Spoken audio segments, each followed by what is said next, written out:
বন্ধুরা, তোমরা কেমন আছো? আশা করি ভালো আছো। আমিও তোমাদের দোয়াতে খুব ভালো আছি। বন্ধুরা, আজকে যে গল্পটা তোমাদের কাছে উপস্থাপনা করতে যাচ্ছি, গল্পটা আমার জীবনের গল্প।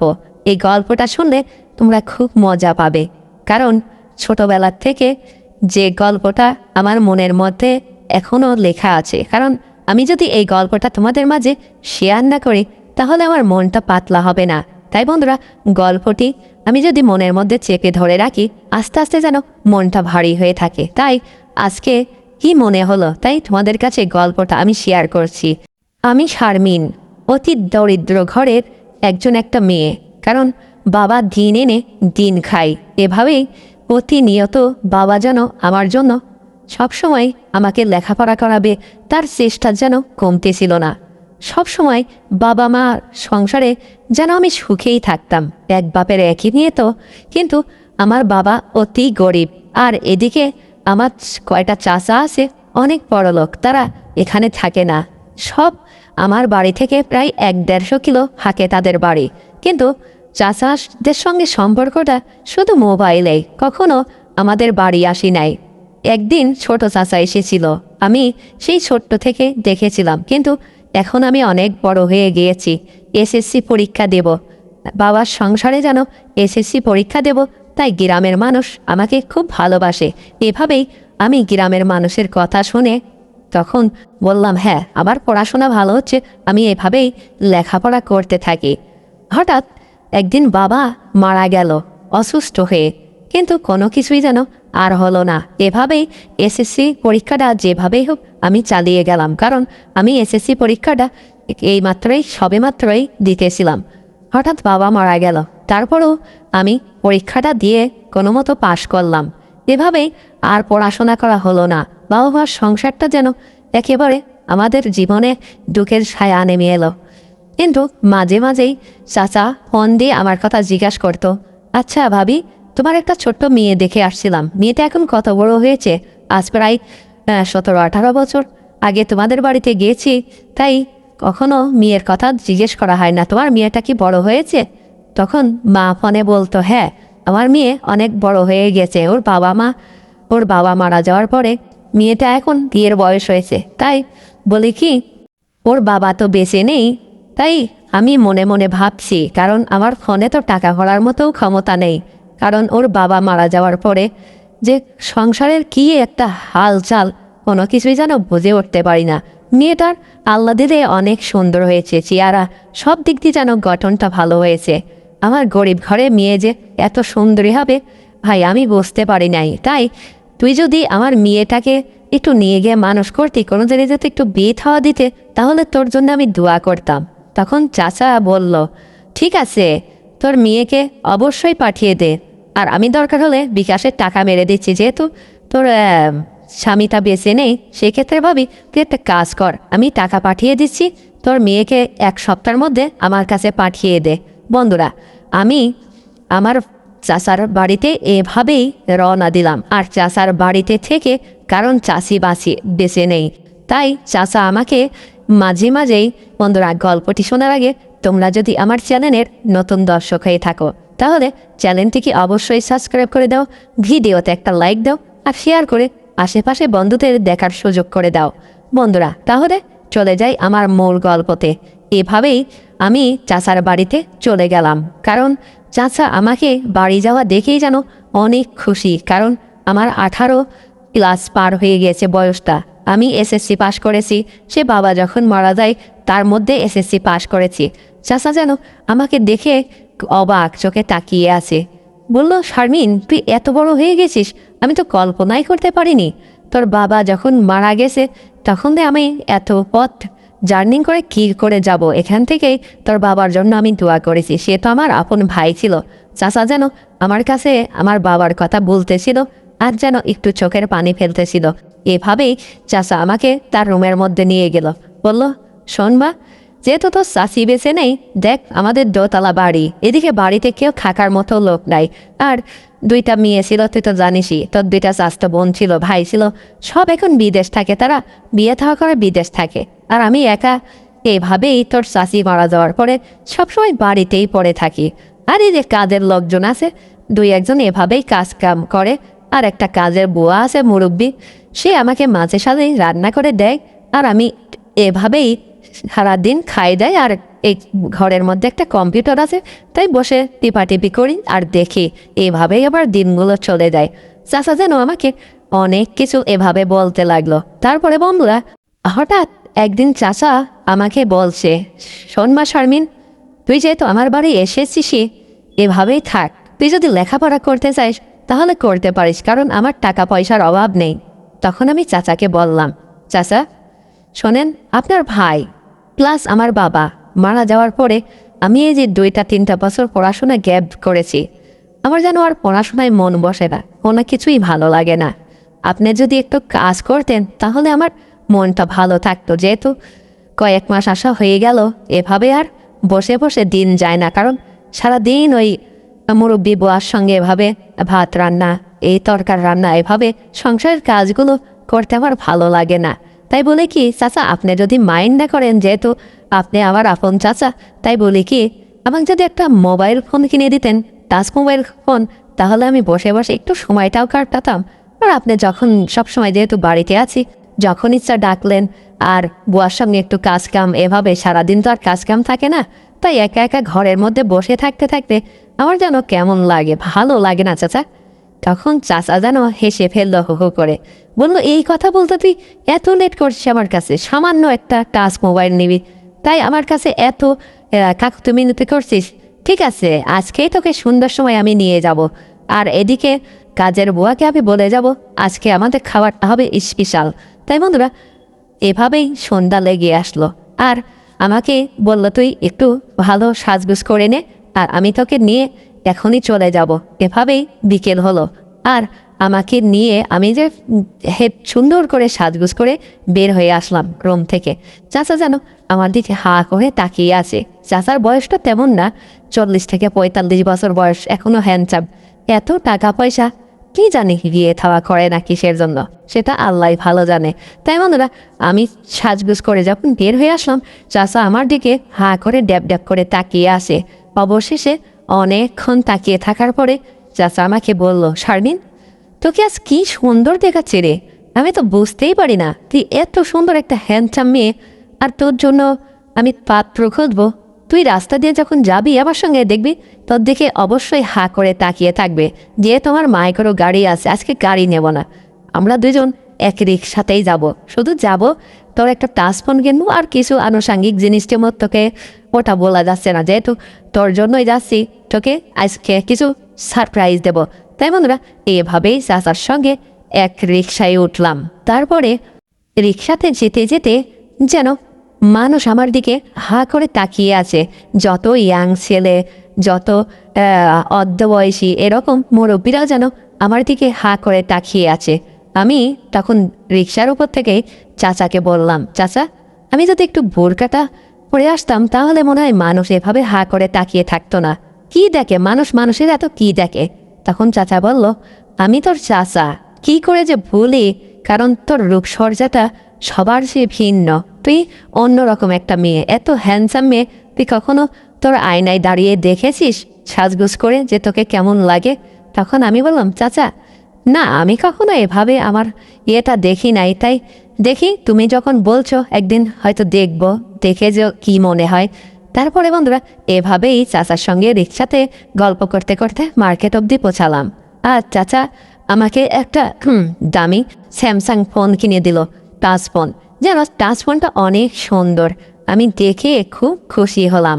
অবশেষে চাচা বলল, শোন মা, ফোনটা ব্যাগের মধ্যে রাখ, আর কিছু কাজ আছে। আমি তখন বললাম, চাচা, রাত হয়ে যাবে, তাড়াতাড়ি চলো না, বাসাতে গিয়ে তারপরে নাই অন্য কিছু করা যাবে। তখন চাচা বলল, আর বেশি সময় না, আধা ঘন্টা লাগবে সর্বোচ্চ। আমি এভাবে চাচার সঙ্গে মার্কেটে ঘুরতে লাগলাম, আর চাচা আমার জন্য আমাকে না বলেই যেন অনেকগুলো থ্রি পিস, বেশিরভাগই সাদা থ্রি পিসগুলো কিনছে, একেবারে খুবই সুন্দর, কিছু কিছু কাজ করা আছে, এত সুন্দর থ্রি পিসগুলো কিনছে, যেন 7-8টা থ্রি পিস একবারেই কিনছে। এভাবে আমাকে না বলিয়ে ব্যাগের মধ্যে টুক করে লুকিয়ে আমার সঙ্গে রিক্সায় উঠলো, আর আমি কোনো কিছু বুঝতে পারি নাই। বন্ধুরা, বাড়িতে এসে আমি চাচাকে বলছি, আচ্ছা চাচা, ব্যাগের মধ্যে এত কি আর এভাবে ইনটেক করা? তখন চাচা বলল, সমস্যা নেই, কোনো কিছু না, সব কিছু আমার জিনিস। তুই ফোন পেয়েছিস, যা ফোনটা খুলে দেখ কি কি সমস্যা আছে, কোন জায়গায় কী সেটিং করা লাগবে তুই দেখতে থাক, কারণ তুই একটা শিক্ষিত মেয়ে, এসএসসি পাশ করা মেয়ে, তুই তো সব কিছুই বুঝতে পারবি। তখন আমি বললাম, হ্যাঁ চাচা, আমি সব কিছু সেট করতে পারবো। এভাবেই আমি নতুন মোবাইলটা খুলে সিম টিম ভরে একেবারে সব কিছু যেন দেখতে থাকলাম। সেটটা খুবই স্পিরিট, খুবই ভালো। তাই বন্ধুরা, সেট খোলার সঙ্গে সঙ্গে যেন সুন্দর সুন্দর ইউটিউবের গল্প চলে আসলো, এই নদিয়া গল্প, তাজা গল্প, এইভাবে ইমোশন গল্প, যেন বাংলা গল্পগুলা সুন্দর সুন্দর রোমান্টিক গল্প চলে আসলো। এভাবেই আমি দেখতে থাকলাম।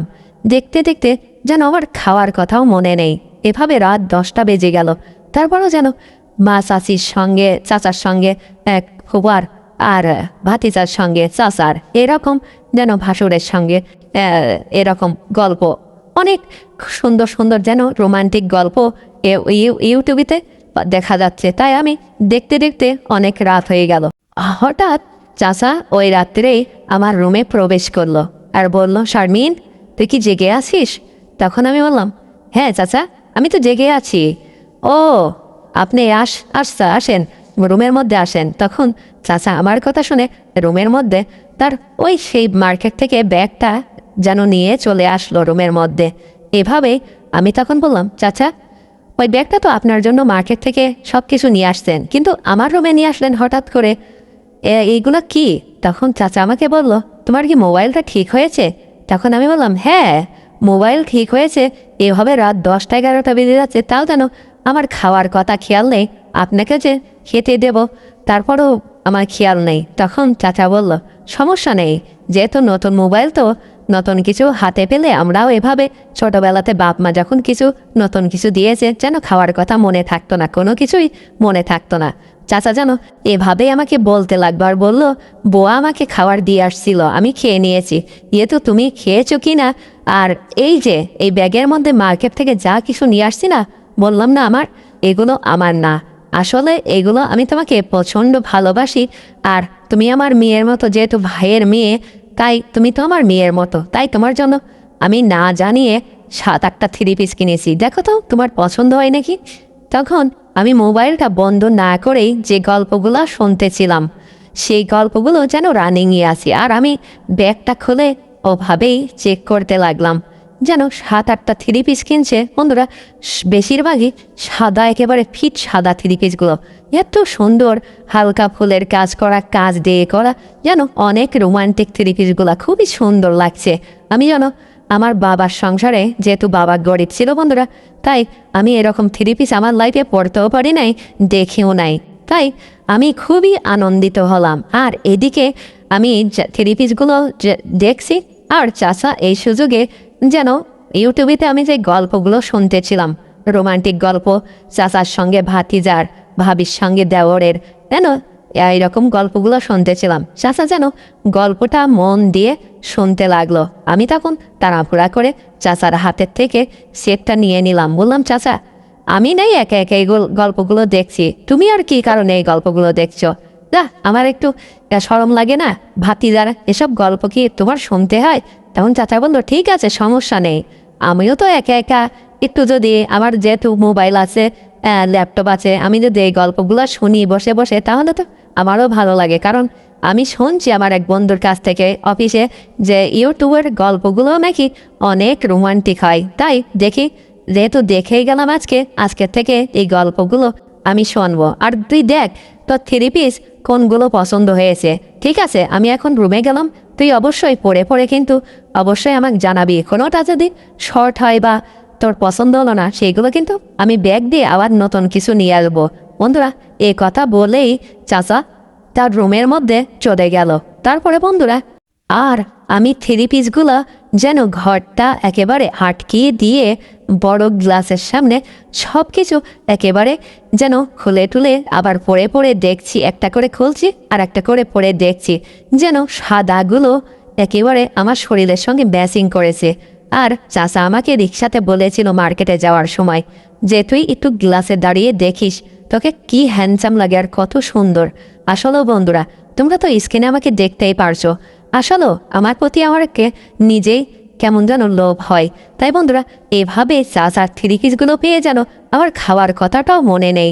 এভাবে সারা রাত না খেয়ে আরও একটা ফোন পেয়েছি, যেহেতু নতুন ফোন। এভাবেই আমি ইউটিউবের রোমান্টিক বাংলা গল্প শুনতে শুনতে যেন কখন ঘুমিয়ে পড়েছি, আর এদিকে চাচাও খেয়ে দিয়ে ঘুমিয়ে পড়েছে। এভাবেই আমাদের সকাল হলো। তারপরে বন্ধুরা, হঠাৎ করে চাচা আমাকে সকালে ডাকলো, বলল, শারমিন তুই এদিকে আয় তো মা। তখন আমি বললাম, হ্যাঁ চাচা, এই তো আসছি। তখন আমাকে বলল, তোর কি থ্রি পিসগুলো চয়েস হয়েছে?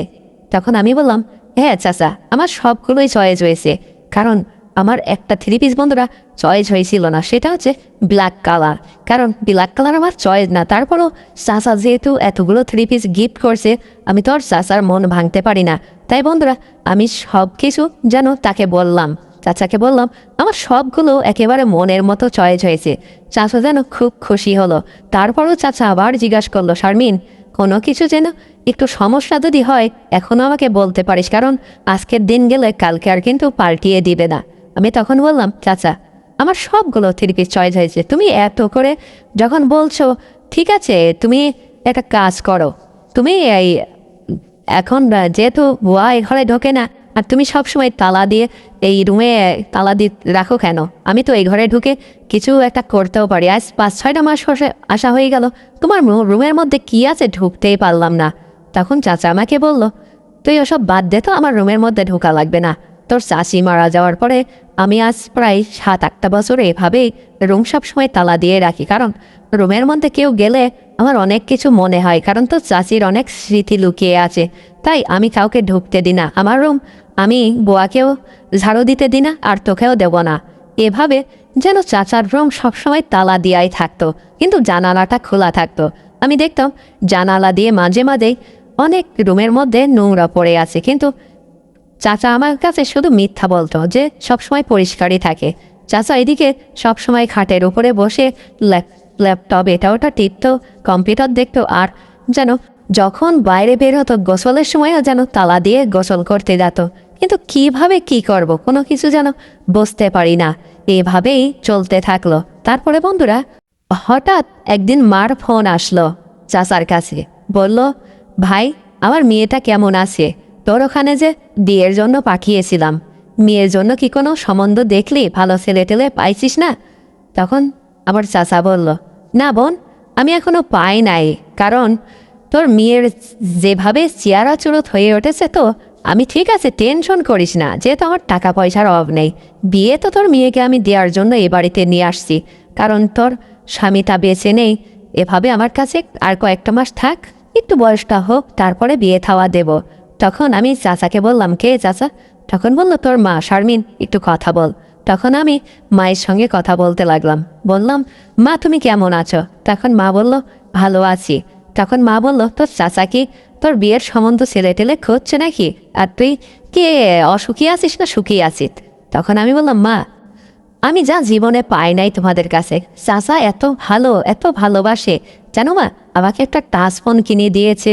আরও কালকে রাত্রে আমার সঙ্গে মার্কেটে যেয়ে যেন 7-8টা থ্রি পিস কিনে দিয়েছে একবারে। বা তাহলে দেখো, জীবনে তোমরা তো এভাবে আমাকে কিনে দিতে পারোনি, কারণ আমার চাহিদাটা পূরণ করতে পারোনি। চাচা অনেক ভালো। মা তখন কেঁদে বলল, শোন মা, তোর বাবা ছিল গরিব, তুই তো জানতি, তোকে কি করে দেব? যাই হোক, তোর চাচার সঙ্গে সবসময় ভালো ব্যবহার করবি, ভালো আচরণ করবি। তো চাচা যখন যেটা বলে সেটাই করবি, চাচার কথার অবাধ্য হবি না। বন্ধুরা, এভাবেই মা আমাকে বলে ফোনটা রেখে দিল। আর আমি মাকে বললাম, না না, আমি কখনোই চাচার অবাধ্য হব না। যখন যেটা বলবে, যে কোনো কারণবশতে চাচার জন্য আমি জীবনও দিতে পারবো। এই বলে আমি ফোনটা কেটে দিলাম। তখন চাচা বলল, সত্যি তুই আমার জন্য জীবন দিবি? কেন জীবন দিবি? তখন আমি বললাম, চাচা ওটা তো কথার কথা, তাই তুমি তো আমাকে প্রচণ্ড ভালোবাসো, তাই মাকে বললাম। তুমি যে আমাকে কম ভালোবাসো? চাচা তখন বলল, না না, কারণ তুই আমার ভাইয়ের মেয়ে হলেও আমার মেয়ে, তোকে আমি সবসময় আদর সোহাগ দিয়েই রাখবো। এভাবেই তুই থাক।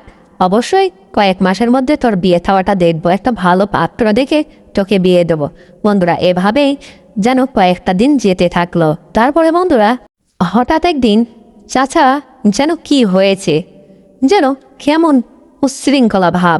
রুমটা খোলাই আছে, খিল দিতে মনে নাই হয়তো, কিন্তু এভাবে আমি জানালা দিয়ে যখন বারান্দা দিয়ে হাঁটছি, চাচা যেন কেমন ইঙ্গিত করছে, আমাকে বসতে দিচ্ছে না। আমি তখন জানালা দিয়ে চাচাকে বললাম, চাচা আপনার কি খুব খারাপ লাগছে? ওইভাবে কি করছেন আপনি? যেন গ্লাসে কি যেন একেবারে হালকা হালকা দেখা যাচ্ছে। তখন চাচা বলল, না না, আমার কিছু হয় নাই, আমার তার রুমের মধ্যে কিন্তু প্রবেশ করিস না। তখন আমি আজ 5-6 মাস চাচার বাড়িতে আসা হয়ে গেল, কিন্তু চাচার রুমে ঢুকতে পারি না। চাচা আমাকে সব দিক দিয়ে সুখে রেখেছে, কিন্তু আমি চাচার রুমে ঢুকতে পারবো না কেন? কী জন্য ঢুকবো না? তাই আমি কোনো কিছু না ভেবে চাচার রুমটা ফাঁকা পেয়ে যেন তাড়াহুড়া করে ওভাবে ঢুকে পড়লাম। আর ঢুকে দেখি বন্ধুরা, চাচা যেন সেই কাজটাই করছে। এই জন্য বলে কি, বুয়াকেও ঢুকতে দেয় না, আমাকেও ঢুকতে দেয় না, একেবারে আমার যেন চোখের সামনে পড়ে গেল। আর এদিকে রঙিন গ্লাস দেওয়া থাকে তো জানালার, তাই কিছু বোঝা যায় না, একটু আপসা বোঝা যায়। তাই আমি এই কারণে হুট করে ঢুকে পড়লাম, যেন চাচা ওই কাজটাই করছে। আমি তখন চাচাকে বললাম, আমি অবাক হয়ে গেলাম, আপনি এই বয়সে এইগুলো করছেন? এইগুলো তো পরের আমানত, এইগুলো নষ্ট করছেন কেন? আপনি একটা বিয়ে থাওয়া করলে তো হয়, কারণ এটা মেয়েদের আমানত, আপনি নষ্ট করতে পারেন না এভাবে। তখন আমাকে চাচা বলল, শোন মা, তুই তো হুট করে ঢুকে পড়লি, আমি তোকে বারবার নিষেধ করলাম। এই যে তুই আমার সব কিছু দেখে ফেললি, কারণ আর তোর শাশি মারা গেছে 5-7টা বছর, আমি কাউকে ঢুকতে দিই না। কিন্তু তুই যখন ঢুকেই পড়েছিস, সব কিছু দেখেই ফেলেছিস নিজের চোখে, এখন আমি কি করব? কারণ তুই যখন ছিলি না, তখন আমি মাঝে মাঝেই বুয়ার সঙ্গে হাত করে বুয়ার মাধ্যমে বুয়াকে টাকা দিয়ে এভাবে বাড়িতে মাঝে মাঝে তোর চাচির বদলে কিছু কিছু নিয়ে আসতাম। তাই আমার জীবনটা এভাবেই চলে যেত। তখন আমি চাচাকে রাগ করতে লাগলাম, আপনি এইগুলো করেন কেন? একটা বিয়ে থাওয়া করলেই তো হয়, আপনার টাকা পয়সার অভাব আছে? তখন চাচা বলল, শোনো, নিত্য নতুন জিনিস খাওয়া একটা অন্যরকম। আজ মাছ খাবো, কালকে মাংস খাবো, পরের দিন ডিম খাবো, এভাবে চাচা যেন আমাকে বোঝাতে লাগলো। আমি তখন চাচাকে বললাম, তারপরও চাচা, এগুলো একটা মেয়ের আমানত, এভাবে আপনি নষ্ট করতে পারেন না। যেহেতু আমি আপনার বাসায় এসেছি, সব কিছু শুনছি, আর আপনি যদি আমাকে কিছু খুলে বলতেন, না হলে আমি একটু ব্যবস্থা করতাম। তখন চাচা আমাকে বলল, তুই আমার মেয়ে, তুই আর কি ব্যবস্থা করবি? যেহেতু তুই আমার ভাইয়ের মেয়ে, তুই আমার জন্য কি করতে পারিস? তখন আমি বললাম, চাচা, ওই যে মা ফোন দিচ্ছিল না, আপনি শুনলেনই তো, আমি আপনার জন্য জীবনও দিতে পারি। আসলেও সত্য কথা, কারণ আপনি আমার বিয়ে থাওয়ার জন্য এই বাড়িতে নিয়ে আসছেন, আপনার টাকা পয়সার অভাব নেই, কিন্তু এভাবে আপনার জীবনটা নষ্ট হতে দিতে পারি না। চাচি মারা গিয়েছে, তাই বলে আপনি অন্য মেয়ে ঘরে নিয়ে এসে এগুলা করবেন? আর আমি আজ 5-6 মাস এসেছি, এভাবে ঘর বদ্ধ দেখি, এই কারণেই যেন আপনি আমাকে ঘরের মধ্যে ঢুকতে দেন না। ঠিক আছে, ওঠেন তো। চাচা যেন তাড়াহুড়া করে তার পোশাকগুলো এভাবে পরে নিল, আর দেখি বিছানার উপরে চাদরে যেন অনেক কিছু লেগে আছে। আমি যেন কোনো কিছুতেই করলাম না, চাদরটা তাড়াহুড়া করে এভাবেই জানালা দিয়ে জড়িয়ে মুড়িয়ে একেবারে বাইরে ফেলে দিলাম। তখন চাচা আমাকে বলল, তুই ফেলাই দিলে কেন মা? কারণ ওইটার উপরেই তো আমার সব কিছু চাহিদা পূরণ হয়, তুই যদি এভাবে ফেলাই দিস তাহলে আমি কি করব? আমাকে মাঝে মাঝেই তো চাদর কিনতে হবে। তখন আমি চাচাকে বললাম, চাচা, আমি তো তোমার সব কিছু দেখেই ফেলছি, আর যেহেতু তুমি আমার খাওয়াচ্ছ পড়াচ্ছ, তোমার জন্য এটুকু আমি হেল্প করতে পারবো না? তখন চাচা বলল, তুই আমাকে আর কি হেল্প করবি মা? আমি তোমাকে সব রকমই হেল্প করতে পারবো, কারণ মন ঠিক থাকলে সব ঠিক হয়। আর গাই বাছুরের আধার রাতেরও কিন্তু দুধ দেয়, এটা কিন্তু, কারণ আপনি আমার চেয়ে অনেক মুরব্বী, আর আপনি আমার চাচা, এগুলো তো বুঝতে পারেন। কারণ আমি আপনার ভাইয়ের মেয়ে, আপনার আমি আপন মেয়ে না। তাই যতদিন আপনি বিয়ে থাওয়া না করেন, যেটা আপনার লাগবে অবশ্যই আমাকে সব কিছু খুলে বলবেন। আর যে কোনো বিষয়, এক কথায় সব কিছু এ টু জেড আমাকে বলবেন, আমি আপনার সব দিক দিয়েই হেল্প করব। চাচা যেন আমার দিকে অবাক হয়ে তাকিয়ে থাকলো। আর এইদিকে আমার বিয়ের বয়সটাও হয়ে গেছে, আমারও যেন মাঝে মাঝে ভালো লাগে না। আর চাচার ওইটা সরাসরি দেখে যেন আমার মনটা একেবারে যেমন খাই খাই অবস্থা, কোনো কিছুই ভালো লাগছে না। এভাবেই আমি চাচাকে যেন কোনো কিছু বুঝতে দিলাম না, শুধু বলে আসলাম যেন এভাবে মেয়েদের আমানতগুলো নষ্ট না করে। কারণ এগুলো নষ্ট করলে শরীরটা পড়ে যাবে। তাই আমি চাচাকে অনেক কিছু বুঝিয়ে তার ঘরটর একেবারে ঝাড়ু ঝুড়ু দিয়ে পরিষ্কার করে এভাবেই চলে আসলাম। আর বারবার চাচাকে আমি বলে আসলাম এটা যেন আমি নেক্সটে না দেখি। তখন চাচা আমাকে কথা দিয়ে ফেললো, তোর গায়ে হাত দিয়ে আমি আজকে কথা দিলাম আমি আর এগুলো কখনোই করব না। আর চাচাকে আমি একটা কথা বলেছিলাম, তুমি যদি এগুলো করো, কারণ এটা মেয়েদের আমানত, এটা যদি নষ্ট করো তাহলে কিন্তু আমি বাড়ি ছেড়ে চলে যাব। তখন চাচা বলেছিল, তোর গায়ে হাত দিয়ে আজকে কথা দিলাম শারমিন, আমি আর কখনো এটা করব না। দেখি কতদিন এভাবে থাকা যায়। এভাবেই বন্ধুরা থাকতে লাগলো আমার চাচা। মাঝে মাঝে এখন রুমটা খুলে দেয়, আমি রুমের মধ্যে সবসময় পরিষ্কার করি, কিন্তু কোনো কিছু আর পাই না। চাচাও আমাকে কোনো কিছু বলে না, কিন্তু বুয়ার সঙ্গে যেন মাঝে মাঝেই আমার নিচে নেমে এভাবে কথা বলে। আমি হঠাৎ একদিন বুয়াকে জিজ্ঞাসা করলাম, আচ্ছা চাচি, আপনাকে চাচা কি বলে?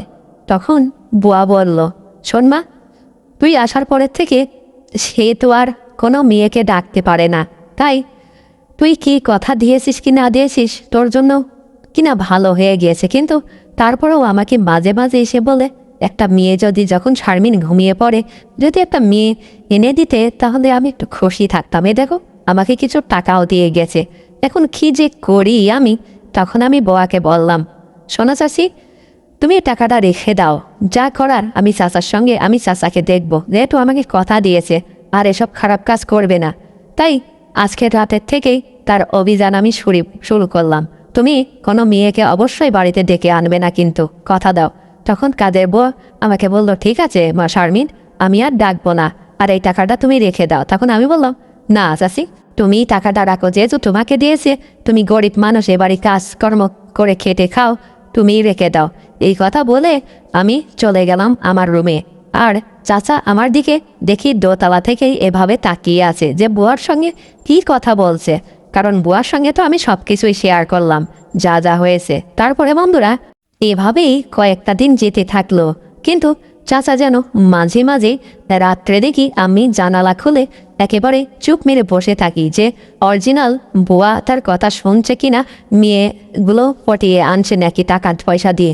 এভাবে আমি ঘুম না পেরে রাত 10টা-12টা পর্যন্ত জানালা খুলে পথের দিকে তাকিয়ে থাকি, যেন কেউ আসে না। আর চাচা এদিকে বারান্দায় দাঁড়িয়ে যেন ছটপট ছটপট করে আর বুয়াকে যেন হাত ইশারা করে ডাক দেয়। আর আমি ওই সময় তখন বাইরে বের হই, যেন অন্য কারণ বসতি টসতি বের হই, তখন চাচা আমাকে দেখে টুক করে রুমের মধ্যে ঢুকে পড়ে।